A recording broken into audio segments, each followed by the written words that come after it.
before we start, this movie is probably the movie which, well, I'm most surprised is as forgotten or least talked about as it is, despite it definitely being the least liked. I mean, Rise and Alexander, kind of obvious they weren't that much success in the first place. This movie somehow was, but no one really liked it in general. But this video was originally going to be the first episode of Why Does No One Remember? Why? Because I knew this got a lot of box office success, and I thought it was the most interesting case. Plus, it's a movie which I thought I could become a defender of, but I could also really hate, so kind of like the ambiguity of that, rather than just starting on with one good movie.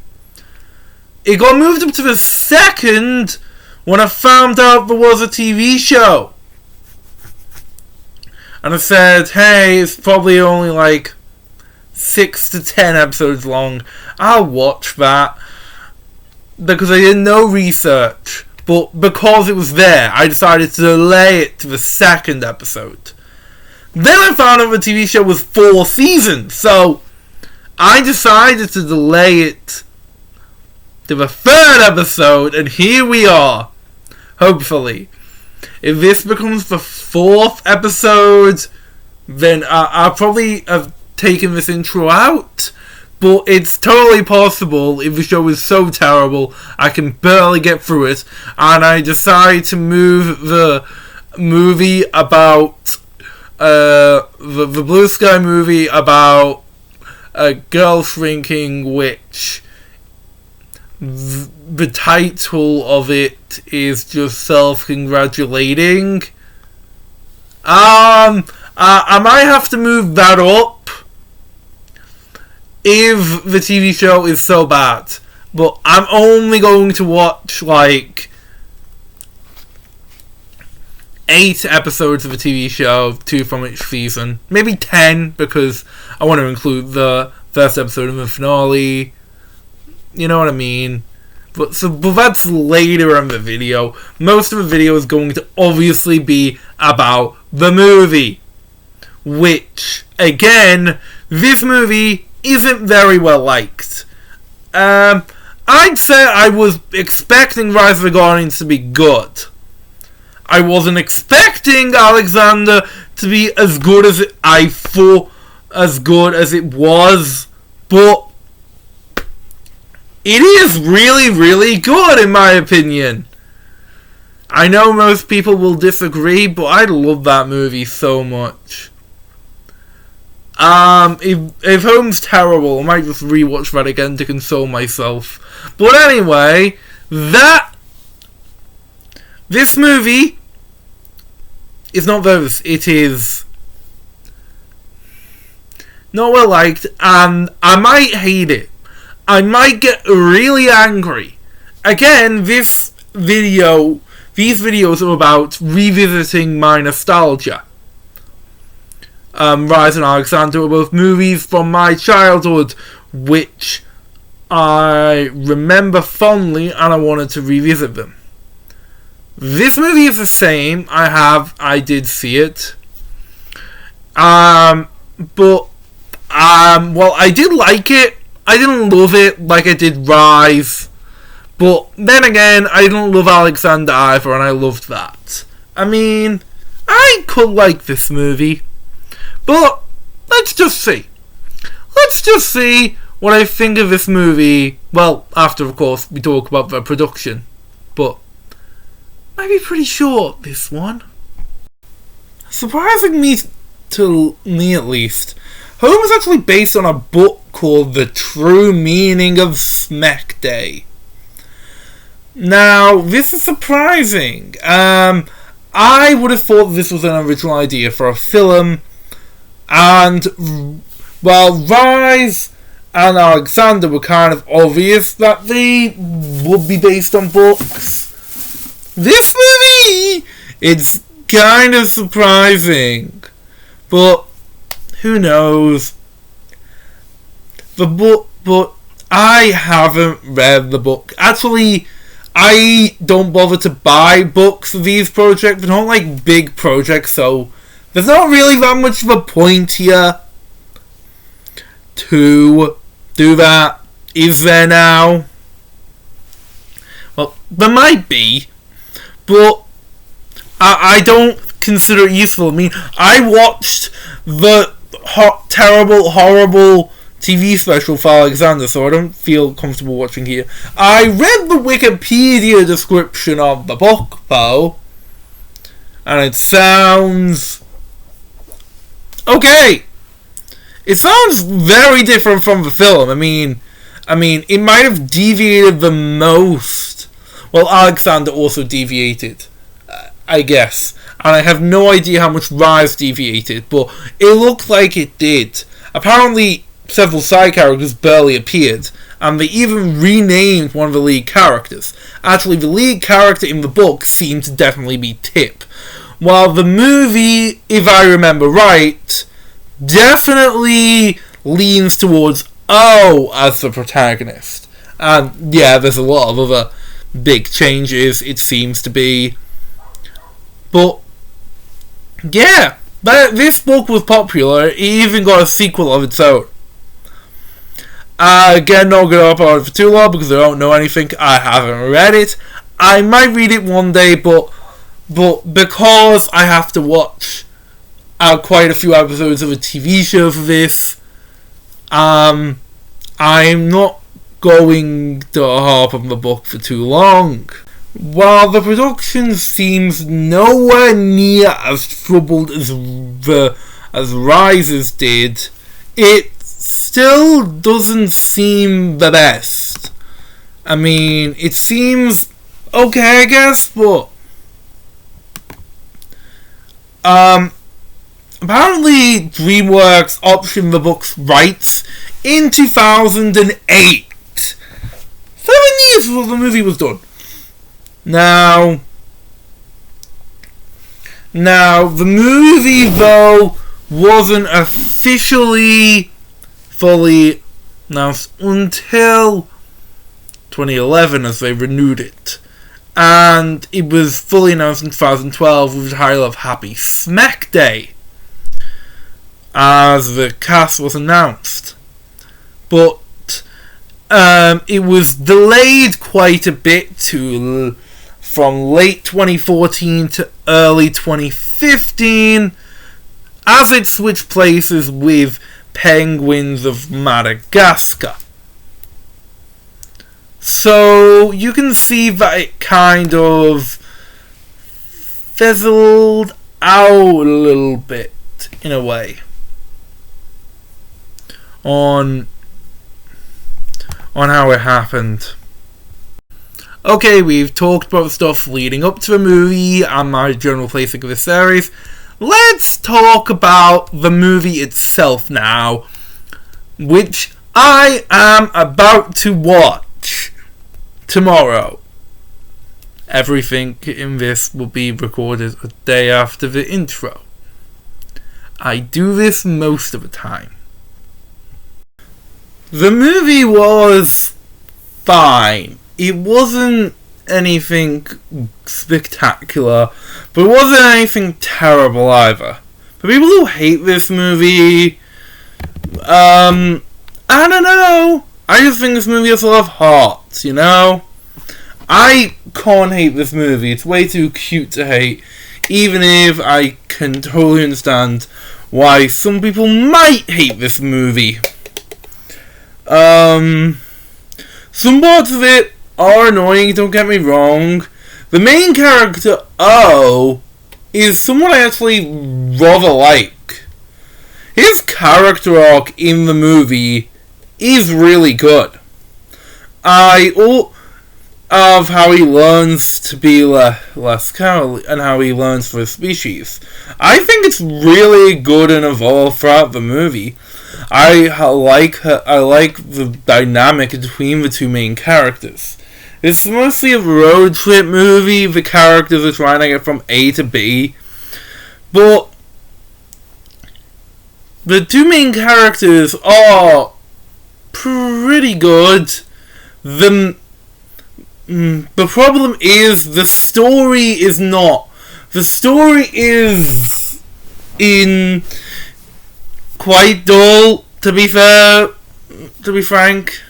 It hasn't really got much substance in it.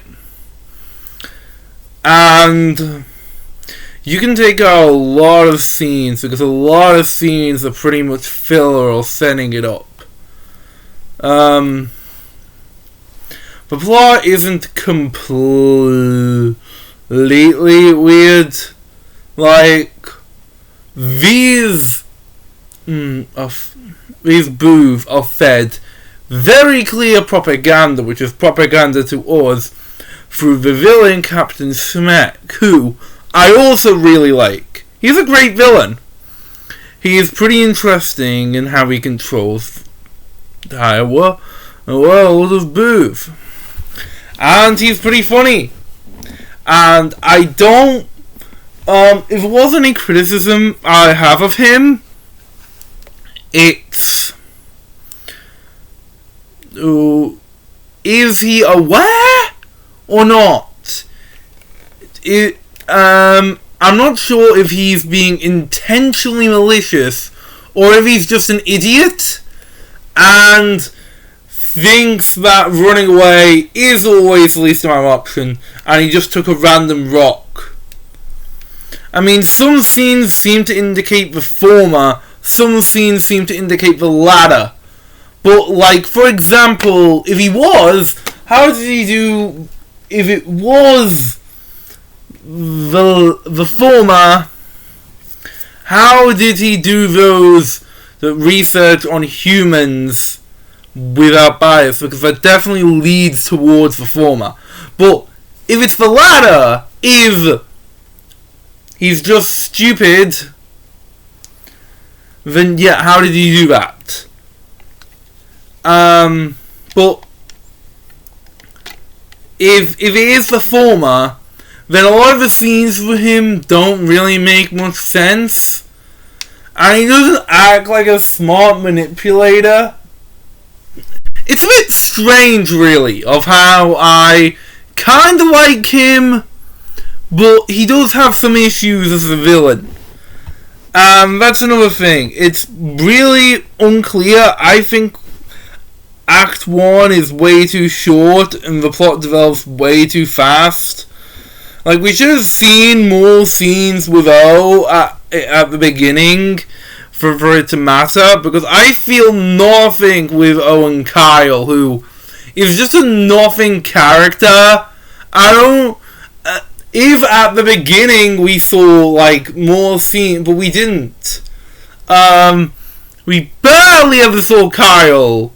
Like, again, the opening is much shorter than I remember. I remember the opening being much longer. I don't remember only the one scene between him and Kyle, and then it all throws off. Because the one scene with Kyle really impacts the movie, because it makes Kyle's arc kind of like very questionable. So I don't get it like that much at all. The Hunt for the Mum really impacts things. I guess I kind of like the ending. It was kind of predictable that the Booth were obviously the villains, but the Gorg didn't necessarily seem like good guys, blowing up planets and all that. But they made it make sense. The twist good guy is kind of a trope, but again, they weren't the main villain. Well, it was a twist, a big one. I don't think it really impacted the movie on how predictable it was. I mean, I knew something was going to happen with them, but it's still this. There was a lot of bonding scenes. I really bought the friendship between between O and Tip. And they're both interesting characters. So, the characterization in this movie is pretty good, but the story is kind of lackluster. I understand how a lot of stuff can get annoying, like how the both talk, and, well, the movie certainly hasn't aged well either with all the music choices, but it's not like a bunch of the scenes of the booth dancing are incredibly cringy. The main reason I can't hate this movie is because this movie is really cute. It's really heartfelt in how it clearly cares, and it's clearly an earnest attempt. I think it has a good feeling. It's clearly a feel-good movie with a good message to not be afraid. It does feel kind of mature at times. Although there are a lot of bad moments in this movie, I do think I like it. In a lot of ways. So yeah, like Alexander, I like this movie way more than I thought I did. Maybe I should just set my expectations really low every time so they can fall straight back up. Am I going to like all the movies I do in this series? Well, maybe, because will people still watch them? I don't know. People have probably already clicked off here once they realised it wasn't a negative review. But whatever. So, yeah. Now, let's, of course, talk about the reception of the movie and how it went after the fact.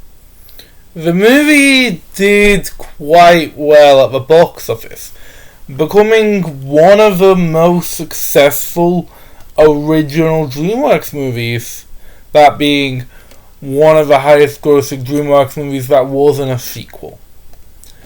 It was a very good opening for the movie, and, well, don't necessarily know why that is, but it's cool. This movie was financially successful. That's a first on this series. But critically, it was a bomb. No one really liked it that much. The most of them thought it was okay, like me. Maybe there's some great heart defenders of it.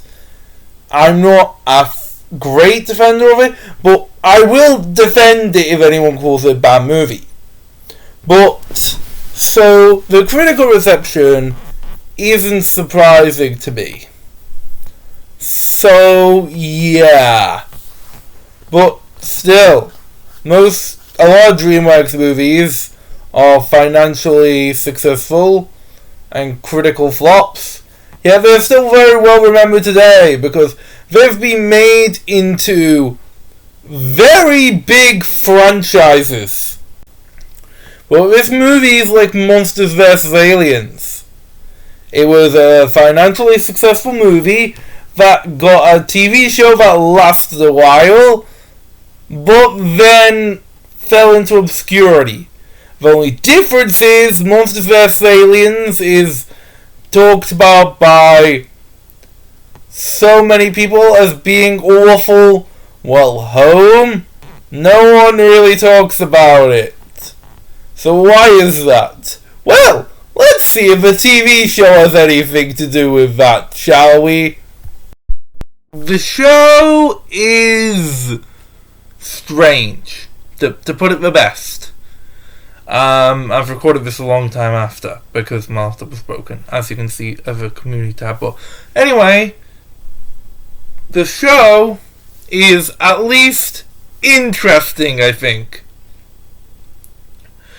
I think it has a lot of good qualities and bad qualities. Well, how do you know? Have you actually watched it?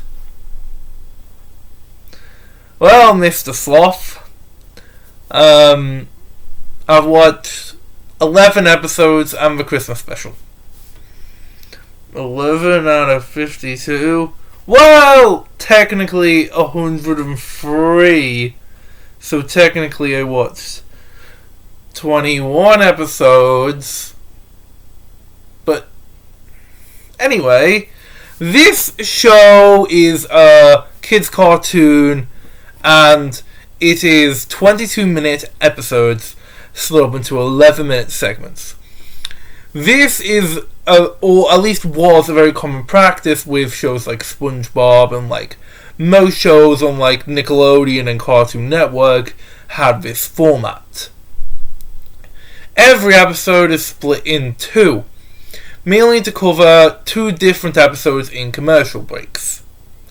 But this time it doesn't make any sense to me. Home The Adventures of Tip and O is a streaming show. Is it... I don't get it.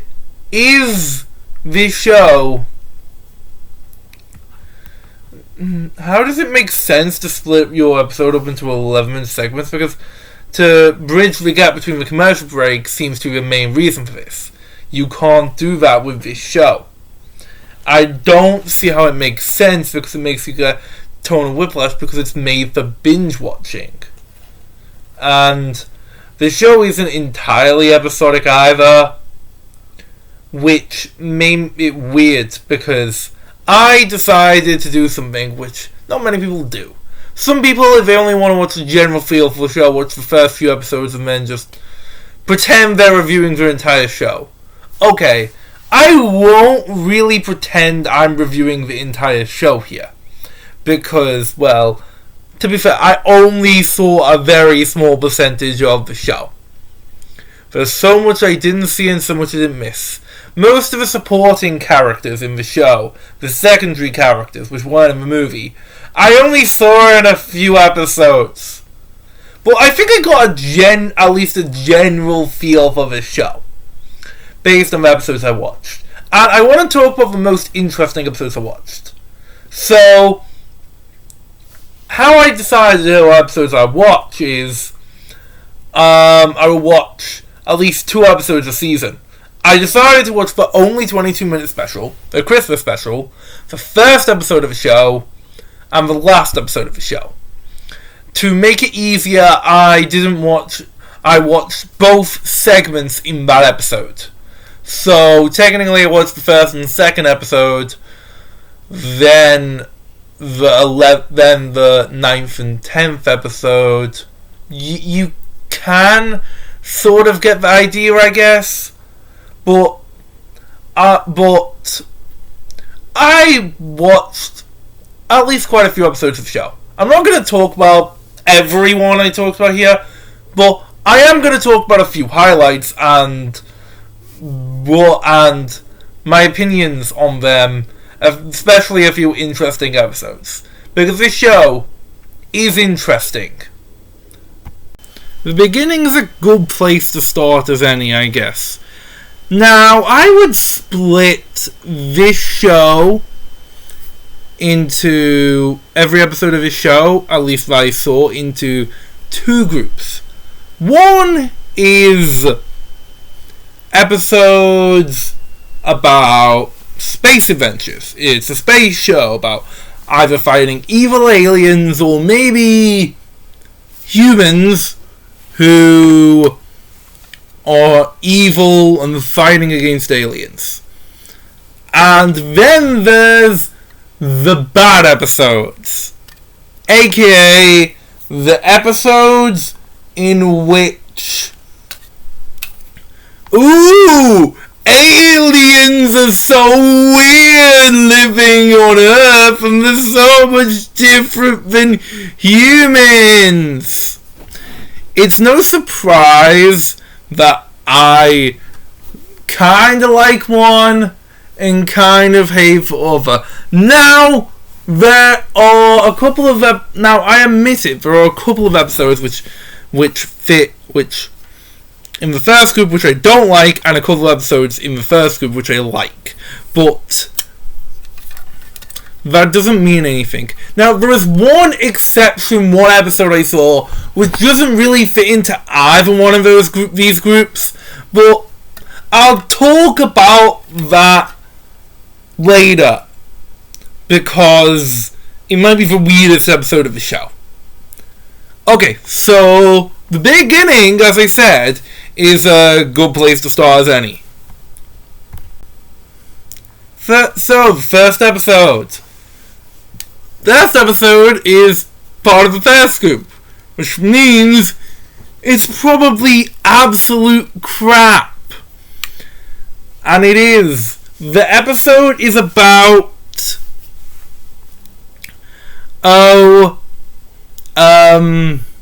moving in with the Tucci's and being annoying to them. Can I just talk about this? The animation style isn't very good. The characters don't really look good. I mean, the boos look fine, I guess, but Tip and especially her mum look nothing like we did in the show. Now, they couldn't get the original voice actors back of not just Owen Tip, but also characters like Smack and the mum. Yes, Smack is in the show. We'll get to that soon. But, yeah. This is strange. So, this episode is just a cliched weird guy moves in. The weird friend moves in, does weird things, have to learn to live with him if you want to be friends. La-di-da-di-da-di-da. Tit did nothing wrong in this episode. She simply said she needed some space, yet she's supposed to be the one in the wrong. It's not very good. And the annoying things he does are really fucking annoying. Now, let's talk about what I consider to be the worst episode of the show. That is the episode Booze Flew Blues. And as you can see by the picture I found, what does it look like? Well, it's the extremely cliched episode about a character getting sick with a fictional illness, and because they don't like doctors, they play doctor themselves and try to make them better themselves. In this episode, it has the gimmick of being 15 years. The reason why this episode is so bad is because it relies on gross out humor, and the doctor is terrible anyway, who just kinda wants so to die but kinda doesn't. Then it just goes mad, just goes crazy, and he almost explodes, and it's so disgusting because he keeps vomiting in like a very gooey way, and it is awful and excruciating to watch. Oh my fucking god. I wanted to give up on this show then, because keep in mind this was only the third episode, technically second I watched, and the first two episodes didn't really help. I mean, they weren't awful or anything, but they weren't anything special. So, yeah. There are other episodes in this group, obviously, like the episode Walter, which is an episode about making a friend, probably one of the best episodes in this group, where he makes a friend with an octopus because he doesn't, or like I've forgotten what it was. Then he befriends it because he doesn't want to hang out with Tip. It's an interesting angle to go off because of the whole stuff between them. It was pretty interesting, and And it had a predictable ending, kind of, where, yes, Thor is actually sentient, but they left it very ambiguous, unlike something like the SpongeBob episode Bubble Buddy, which is kind of strange. But yeah, another particularly bad episode, which kind of fills in this group, is probably one of my favourite genres for episodes, and a fan favourite in most of these. A body swap episode. Though, it kind of... When I said that every episode, for whether there was one exception, I kind of forgot about this episode, even though I don't know how, because it's very memorable. This episode is about Tip wanting to be a cat. Why does she suddenly want to be a cat? Because she doesn't want to dress up as a cow for a play. I'm serious. Her mum is trying to force her to play a part in the play. She doesn't want to be a drama kid, which is like a cow, and apparently people have to do these things. So maybe I don't want to be a person. That was like almost how the scene goes. And like she embraces being a cat, but there's like no transition of embracing being a cat to being human again. And obviously they do the thing which the Fairly Odd Parents episode did, where I'm sure other shows have done this plot, but that one sticks out to me, where the animal still wants to be a human, so they have to find a way to convince the animal to turn back. It's one of the most stupidest things I've ever seen. The episodes which kind of fit into the aliens find stuff weird group are season 4 episodes where like the characters are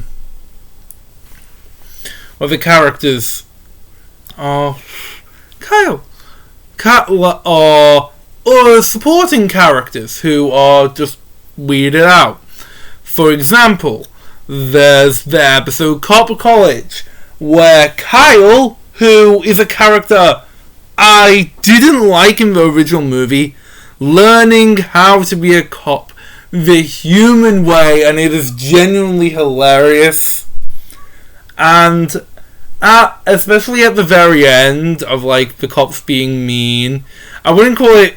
Yeah, maybe you can make the argument that this episode is kind of propaganda because it says you have to be a proper cop and do actual crimes. The main reason why I like this episode though is the hilarious twist that the old lady that they falsely arrested before is actually still a criminal mastermind. That is funny, really funny. Okay, maybe this episode is propaganda, but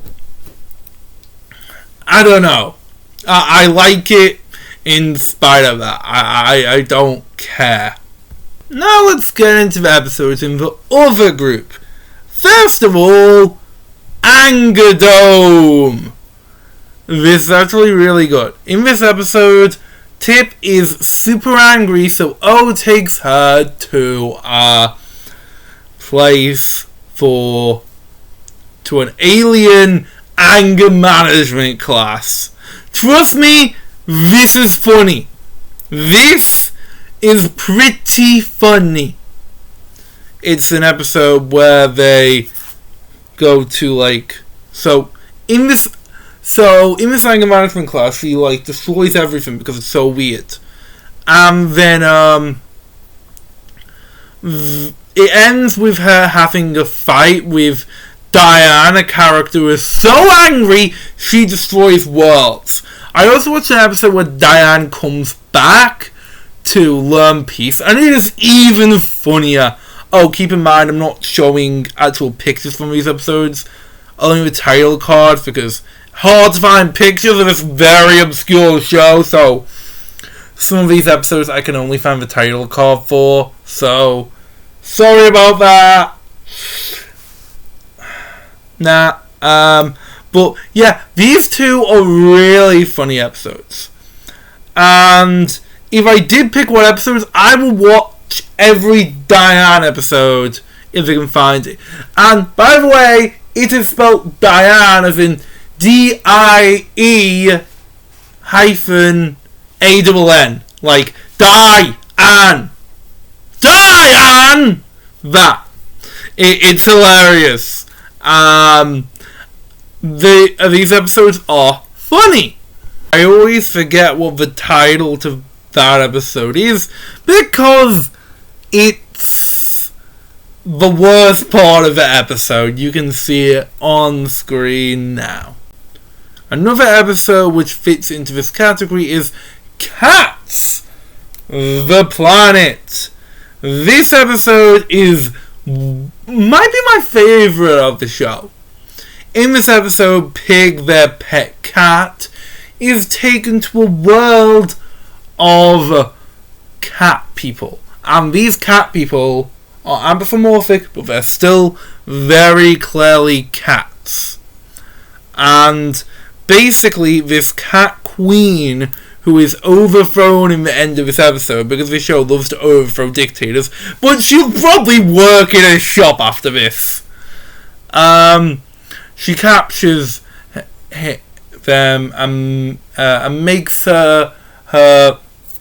them cute servant, but they ruin it. They get help from the person that used to be this, but it's really, really good and really, really funny of how they pair this with cats. I'm not sure if I'm a cat person, but this episode definitely makes me want to be one. Strike me if you've heard this one before. A creature who isn't human finds out what Christmas is and immediately tells the entire group of non-humans who they misinterpret Christmas, all of them, and create a warped image in their mind, but they still try to bring Christmas to Earth anyway, in their own way. But they're completely wrong, and their ways of Christmas are terrible. And they start to ruin Christmas for everyone because of that. Now, most people will probably ask, why the hell are you describing me the plot of The Nightmare Before Christmas now? Well, that is also the rough plot of the holiday special, Home for the Holidays, which is terrible. Terrible! It's not the worst episode of the show, but it is the typical, stuff, and it's Christmas is a feeling, celebrity fueled, bragging that we've got these celebrities which aren't even that famous, and it's a weird holiday special which doesn't really pair them up with anything. Now, it's strange. So yeah, I just described the plot on camera, so I'm not going to go over here. All I'm going to say is that it's a pandering episode, and the ending is obviously different, where it just says Christmas is just a feeling, which is a weird ending, but it kind of works. And the episode is just... Oh, did I mention this show is a musical? Did I mention that? Now we're going to talk about the weirdest episode of the show, one I foreshadowed before. I was very surprised by this episode when it came out. This episode is called Once Upon a Girl Day. Okay, so this is, I think, a gender equality episode, but it ends up at least feeling like kind of the opposite. This episode is about or is about Tip herself learning how to be girly, and it's okay for girls to be girly. What? Okay, so this seems like a really regressive, like, status quo episode, but no. They also say, like, I like girly things, but you can like boy things, and O's that a boy who likes girl things, but apparently liking girl things is lame. It's not okay. It's kind of a strange episode because I feel like we're trying to go for a gender equality message, but Tip isn't a guy, and this kind of episode is kind of written like she's supposed to be a guy. It's just a strange episode. There's not really much more to say.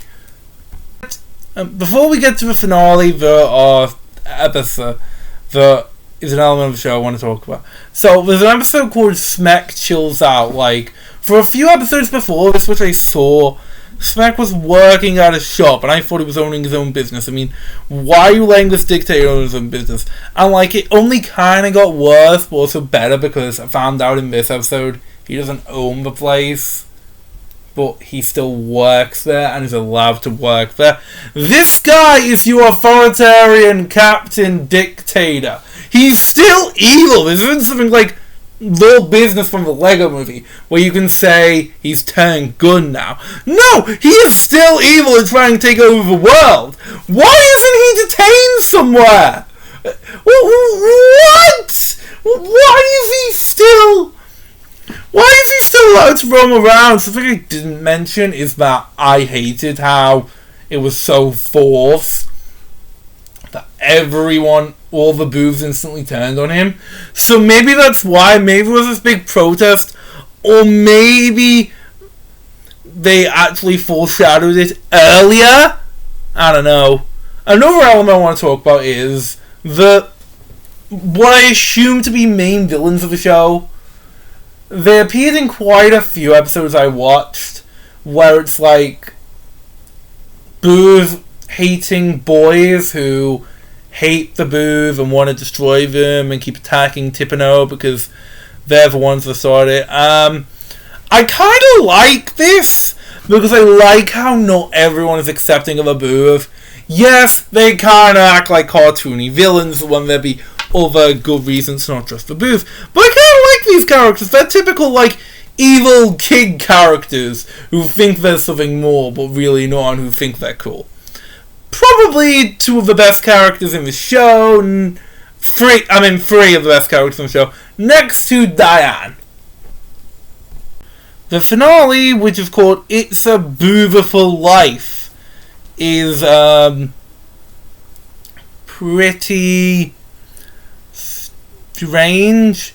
I mean, it's kind of what the title says. It's about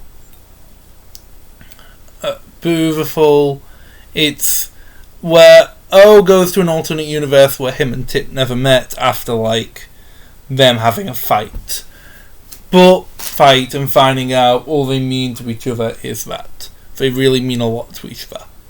It's sweet, it's cool, it's a good episode, it's sweet. And it really carries the heart that the film has. And yeah, I couldn't find any footage of this episode either. So, that was Home Adventures with Tippino. And it was certainly a nice experience. Yes, the show wasn't all good. A lot of the show was pretty terrible. But it did subvert my expectations. Especially after the first few episodes being absolute garbage. I thought the entire show was going to be like this. But no, some episodes were actually pretty good and had a good feel of a space show. Of a space adventure show, and I liked them. Now, yes, some episodes were terrible. there is a bit of respect I have for this show. And it's kind of like Our, where a lot of the stuff you know are terrible, but you love it anyway. And that's how I feel about the movie too, this whole franchise. This is an interesting show. And while I only watched a handful of episodes, I could go back and watch the entire show one day. It seems like an interesting show which no one really talks about. And that's apparent because I've probably talked about this show more than I talked about the movie. And this episode is going to be as long as my hour reviews. I mean, I tried to do one long video, one short video, but this might be just 2 or I guess 3 long videos in a row. So, apologies for that, but long videos are trending now anyway, so I'm not sure I should be complaining that much. Before we get to that, the conclusion though, I want to talk about one more piece of home media. Yes, we're still not done.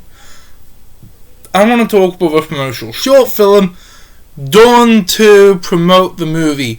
Now, why didn't I talk about this before I talked about the movie? Well, to be honest, I completely forgot about it. So, we're talking about it here. And I also forgot to talk about it after the movie, so... And anyway, the show is called Almost Home, so it might be kind of appropriate because we're almost done. Anyway, this short is just standard. It's just supposed to be a funny short to promote the movie about these aliens looking for a home and failing every single time.